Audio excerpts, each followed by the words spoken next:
Temba বাভুমার সাহস আছে বলতে হবে। কলকাতা টেস্টে জিততে ভারতের তখনও দরকার ৪৭ রান, হাতে ৩ উইকেট। খাতা কলমে ৩ উইকেট থাকলেও আসলে উইকেট ছিল ২টি, কারণ ঘাড়ের সমস্যায় শুভমান গিল হাসপাতালে। উইকেটে অক্ষর প্যাটেল ও জশপ্রীত বুমরা, মানে অক্ষরের ওপরে ভারতের সব ভরসা। এমন সময়ে দক্ষিণ আফ্রিকা অধিনায়ক বল তুলে দিলেন কেশব মহারাজের হাতে। বাঁহাতি ব্যাটসম্যানের সামনে বাঁহাতি স্পিনার। অক্ষর এটাকে দেখলেন বড় সুযোগ হিসেবে।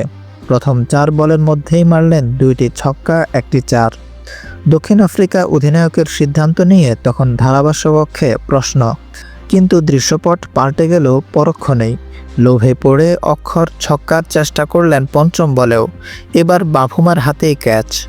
ঠিক পরের বলে মোহাম্মদ সিরাজ ক্যাচ দিলেন স্লিপে। ভারত অল আউট ৯৩ রানে। তাতে ১২৪ রানের লক্ষ্য দেওয়া দক্ষিণ আফ্রিকার জয় ৩০ রানে। ভারতের মাটিতে প্রোটিয়ারা জিতল ১৫ বছর পর।